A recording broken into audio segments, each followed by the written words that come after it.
another episode of JRC TV. This week we're going to be focused on freedom and fulfillment. I wanted to give you a little bit of insight on a trip we took as far as our freedom and fulfillment in our life and business this year. Earlier in January, we decided to do a 8-city, 20-day journey across the United States. We stopped in 8 cities along the way and did volunteer projects, random acts of kindness, and found a way to just give back in every way we could along the journey.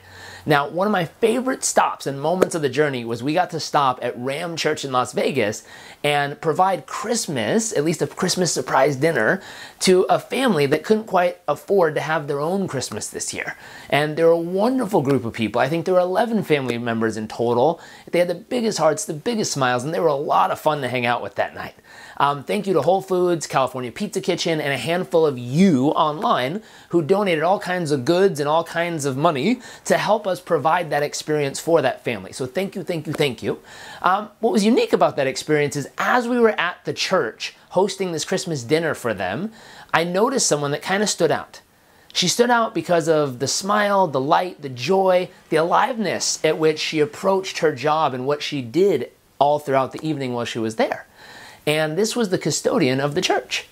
And I saw her walking around. I saw the light within her, the life within her, the smile on her face, how peppy and alive she was.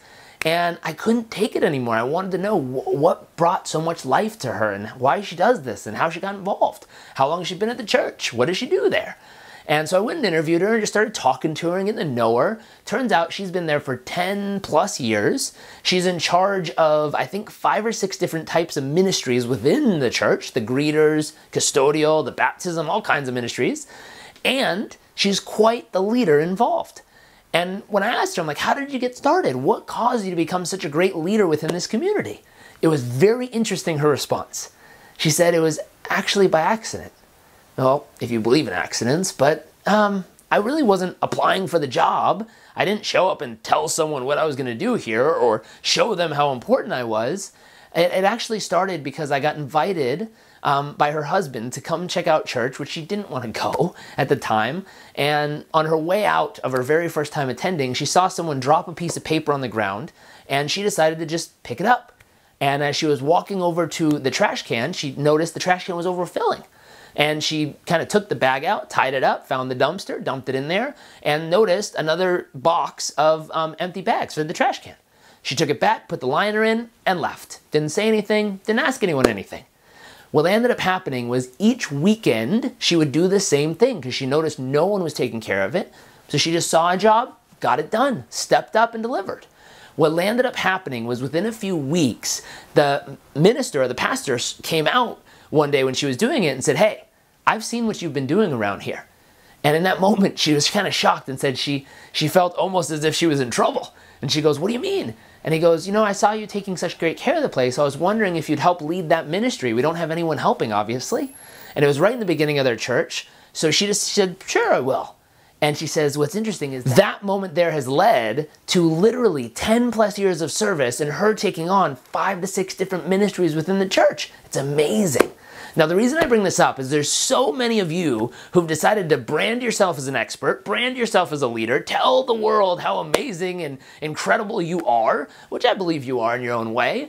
But I would challenge you this. Are you a leader through your branding? Are you a leader through your words? Are you a leader through what you say about yourself and how well your marketing is designed? Or are you a leader through action?